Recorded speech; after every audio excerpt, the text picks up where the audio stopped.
Assalamualaikum warahmatullahi wabarakatuh. Berjumpa lagi dengan saya Muhammad Zainuddin. Oke, jadi pada pertemuan kali ini kita akan belajar yang namanya Adobe Photoshop CS6. Nah, sebelum kita masuk kepada praktikum, ada baiknya kita mengenal apa itu Adobe Photoshop dan tools-tools serta fungsi dan kegunaan daripada yang ada di Adobe Photoshop CS6 itu sendiri. Oke, jadi pada hari ini kita akan belajar mengenal tools-tools Adobe Photoshop, fungsi beserta kegunaannya. Nah, sebelum itu kita lihat terlebih dahulu definisi daripada Photoshop itu sendiri. Photoshop adalah software pengolah gambar yang sangat populer. Nah, itu ya. Nah, Photoshop ini banyak digunakan oleh para desainer atau desain grafis profesional untuk mengolah gambar dan menjadikannya sebuah karya. Nah, dan jika kita belum memahami tools-tools yang ada pada Photoshop, mungkin kita akan kesulitan untuk mengolah gambar. Nah, untuk itu kita mari bersama belajar untuk mengenal tools-tools dasar berserta fungsi dan kegunaannya dari masing-masing tools tersebut. Nah, kita akan mengenal tools pada Photoshop versi CS6 ya. Nah, adapun untuk tanda segitiga kecil nih ya, yang di sini, ini teman-teman melihat. Nah, itu memberi arti bahwa di dalam tools tersebut masih terdapat sub-sub yang fungsinya hampir mirip dari judulnya. Nah, misalkan di sini ya, Quick Selection Tools. Nih, di sini contohnya ya, Quick Selection Tool. Di sini ada tanda putih. Nanti di dalam Quick Selection Tools itu ada sub-sub lagi lainnya. Dan fungsinya juga hampir sama. Oke. Untuk itu kita langsung saja masuk ke tools yang pertama, yaitu Move Tools. Nah, Move Tools ini digunakan untuk memindah seleksi atau layer yang aktif. Nah, jadi di awal saya sampaikan bahwasannya di Adobe Photoshop ini ada beberapa layer. Jadi kita main di Adobe Photoshop ini dengan banyak layer. Jadi tidak hanya di satu layer, nanti akan banyak layer-layer yang akan kita gunakan untuk mempersatukan editan foto kita. Nah, fungsi dari Move Tool ini untuk memindahkan layer yang aktif. Misalkan kita di layer 1 ya, berarti kita mainnya di layer 1. Kita nggak bisa memindahkan layer yang kedua. Kita harus pindah dulu ke layer 2, baru kita bisa memindahkan layer yang kedua. Oke, kita lanjut ke Marquee Tool. Nah, Marquee Tool ini terdapat beberapa sub. Nah, inilah yang tadi di awal saya sampaikan, ya ada sub-sub dari nama awal dari toolsnya. Ini contohnya Marquee Tool. Ini terdapat 4 ya. Ada rectangular Marquee Tool, elliptical Marquee Tool, single row Marquee Tool, single column Marquee Tool. Nah, oke. Karena di sini kita akan belajar mengetahui fungsi dan kegunaannya. Jadi teman-teman fokus untuk mendengarkan fungsi dan kegunaan daripada tools-toolsnya ini sendiri. Jadi nanti di slide-slide berikutnya saya akan menyampaikan fungsi dan kegunaannya. Fokusnya ke titik itu, nanti setelah teman-teman pelajari dan memahami apa yang sudah disampaikan, nanti di saat sesi kita langsung quiz. Ya, itu semuanya yang saya sampaikan di sini. Oke, kita langsung dari yang Marquee Tool tadi ya. Tadi Move Tool sudah, sekarang Marquee Tool. Nah, kita langsung ke rectangular Marquee Tool. Nah, Marquee Tool ini digunakan untuk membuat seleksi yang berbentuk segi 4. Ya. Selanjutnya elliptical Marquee Tool. Digunakan untuk membuat seleksi berbentuk elips. Tool ini juga dapat digunakan untuk membuat seleksi dengan bentuk lingkaran. Ya. Elips, ingat. Selanjutnya single row Marquee Tool. Itu digunakan untuk membuat seleksi horizontal setinggi 1 pixel. Ya, horizontal. Kalau yang single column Marquee Tool itu secara vertikal. dan itu sama setinggi 1 pixel. Oke, selanjutnya crop tool. Nah, saya yakin teman-teman sudah paham, tapi tetap kita jelaskan kembali. Kegunaan dari crop tool ini digunakan untuk mengambil area pada foto atau gambar sesuai keinginan Anda. Nah, di crop tool ini terbagi dari 3 ya. Ada perspektif crop tool, slice tool, dan slice select tool. Nah, perspektif crop tool ini digunakan untuk mengambil area pada citra atau tampilan dengan bentuk seleksi berupa bidang perspektif. Oke, selanjutnya slice tool digunakan untuk membagi bidang gambar menjadi beberapa bagian untuk keperluan pembuatan desain web. Lalu ada slice select tool digunakan untuk menyeleksi bidang gambar yang telah dipotong dengan slice tool. Jadi ini lanjutannya, tingkatan dari slice tool. Oke, kita lanjut ke lasso tool. Nah, lasso tool ini ada 3 ya. Lasso, poligonal, dan magnetik.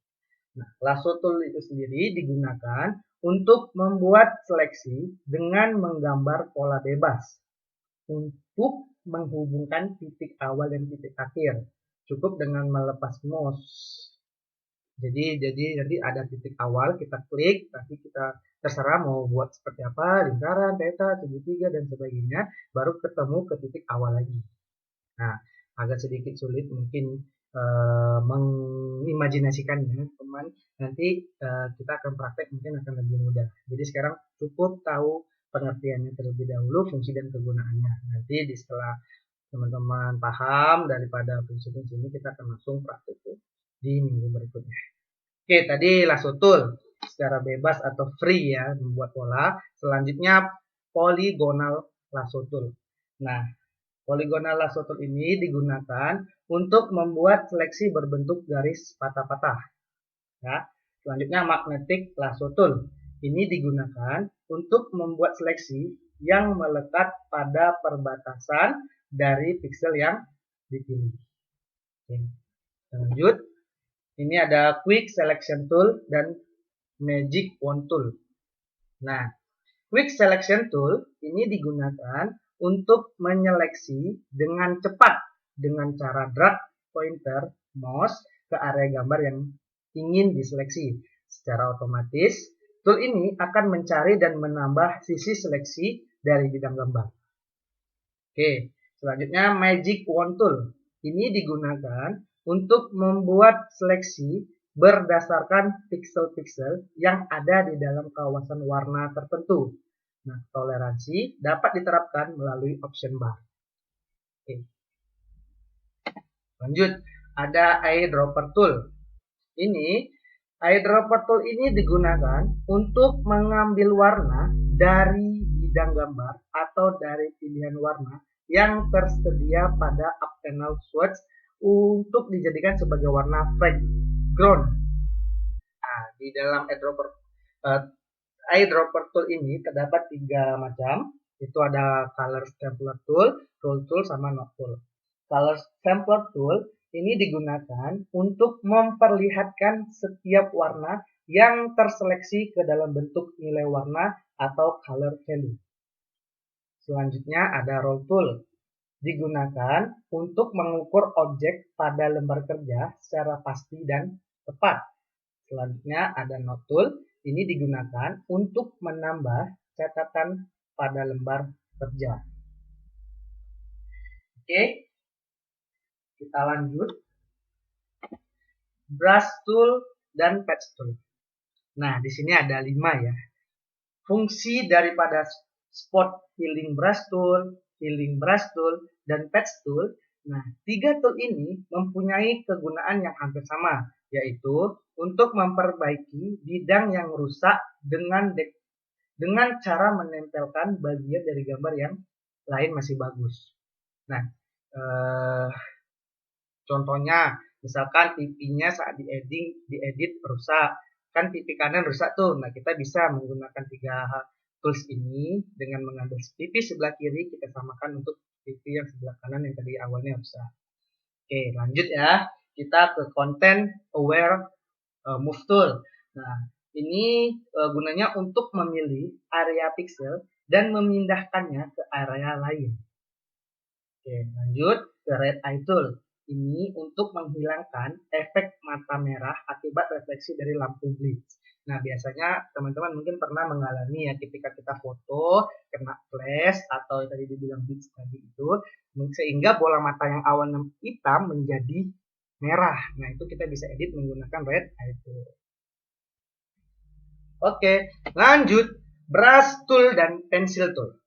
Nah, brush tool ini digunakan untuk membuat goresan warna seperti saat Anda menggunakan kuas. Dan pensil tool digunakan untuk membuat goresan secara bebas seperti Anda menggambar dengan pensil. Jadi brush menggunakan kuas berarti lebih gede, lebih besar warnanya, sedangkan pensil tool lebih kecil. Oke, lanjut ke stamp tool dan pattern stamp tool. Nah, di sini ada dua ya. Clone stamp tool itu gunanya untuk menggandakan gambar. Nah, ini ya, clone stamp tool itu untuk menggandakan gambar, sedangkan pattern stamp tool untuk menggandakan corak pada satu gambar. Oke, perhatikan perbedaannya ya. Oke, selanjutnya history brush tool and art history brush tool. Nah, history brush tool ini digunakan untuk melukis dan memperlihatkan keadaan foto sebelumnya. Selain itu juga digunakan untuk memulihkan foto ke keadaan semula sebelum dimodifikasi. Nah, maksudnya, jadi misalkan kita udah edit nih muka kita, pipi kita jadi tirus. Oh, ternyata terlalu lancip. Kita pengen balikin lagi ke awal yang tembem. Ya, tinggal kita gunakan history brush tool ini. Jadi intinya kayak undo ya, undo gitu. Oke, selanjutnya art history brush tool. Nah, ini digunakan untuk menciptakan kreasi abstrak di kanvas. Selanjutnya, eraser tool. Oke, di sini saya yakin teman-teman sudah pada paham ya, eraser tool ini gunanya berarti untuk menghapus. Ya, gampangnya kayak gitu. Selanjutnya, ada background sama magic eraser. Background berarti secara cepat kita menghapusnya, jadi keseluruhan yang ada satu warna bisa kita langsung hapus. Ya. Lalu magic eraser tool sama, jadi kita pilih warna yang ingin kita hapus secara kayak istilahnya kalau kita mau hapus tuh beberapa objek bisa kita pilih lalu kita hapus menggunakan magic eraser tool. Tapi intinya eraser tool ini untuk menghapus. Selanjutnya gradient tool dan pen bucket tool. Nah, saya yakin teman-teman juga udah paham mengenai gradient dan pen ini berarti untuk memberi warna ya. Oke, saya jelaskan kembali. Gradient tool ini digunakan untuk memberi warna gradiasi pada sebuah objek. Gradiasi ini maksudnya berarti ada beberapa warna yang mencorak gitu ya. Jadi ada warna merah, hijau, kuning, bercampur-campur seperti itu. Lalu pen bucket tool. Nah, ini digunakan untuk memberi warna pada blok area tertentu. Misalnya kita pengen memberi warna pada bagian kepala atau hidung. Ya udah berarti bagian hidung doang. Jadi kita ada titik bloknya di sana. Selanjutnya blur tool. Blur tool. Agak lambat ya, sorry. Oke, udah. Blur tool, sharpen dan smudge. Nah, saya juga yakin teman-teman di sini sudah pada paham. Blur itu berarti untuk mengaburkan warna atau mengaburkan gambar ya atau objek tertentu. Lalu atau background, biasanya kita pengen background kita blur. Sekarang kita nggak punya HP autofocus atau apa. Nah, kita punya HP biasa, tenang. Ada Photoshop can make you what you want.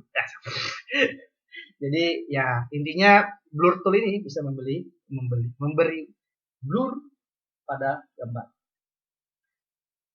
Selanjutnya sharpen tool ini untuk mempertajam gambar ya, mempertajam gambar atau warna. Smudge tool itu untuk mengaburkan sekaligus menarik tampilan pada gambar. Jadi kayak lebih istilahnya ya, mengaburkan sekaligus menarik tampilan pada gambar itu berarti ya ngabur terus lebih menarik. Oke, nanti kita akan praktek akan lebih tergambar seperti apa. Intinya sekarang teman-teman paham dulu fungsi dan kegunaan daripada tools ini yang ada di Adobe Photoshop CS.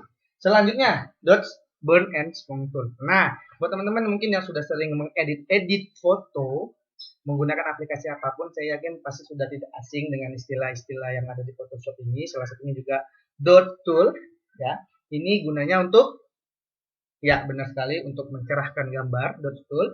Lalu burn tool itu untuk, ya benar, burn berarti menggambar. Sorry, membakar. Kalau terbakar berarti hitam atau menggelapkan.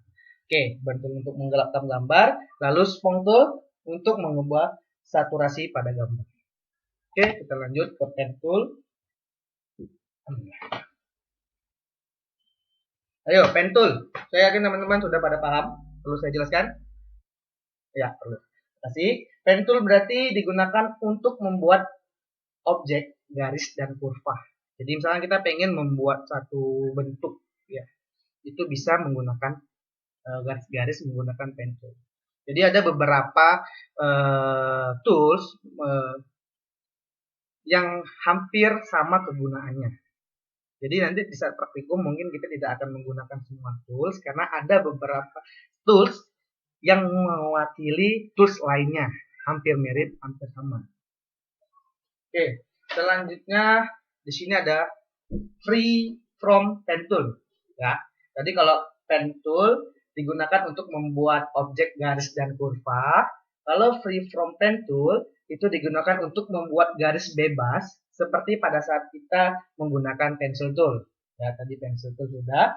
Lalu add anchor point tool. Nah, ini digunakan untuk menambah titik anchor. Anchor itu kayak istilah jangkar ya pada garis atau kurva yang telah dibuat dengan menggunakan pen tool. Jadi nanti ada kayak semacam titik-titik tertentu. Nah, kita menggunakan add anchor pin tool ini untuk menambah titik lainnya tanpa menghilangkan titik satu awal yang tadinya. Ya, kalau delete anchor berarti untuk menghapus. Lalu convert point tool ini untuk mengubah titik anchor menjadi titik sudut. Jadi kayak titik-titik sudut nanti akan terlihat ketika kita menggunakan convert point tool. Itu kelihatan ya gambar sudutnya ya.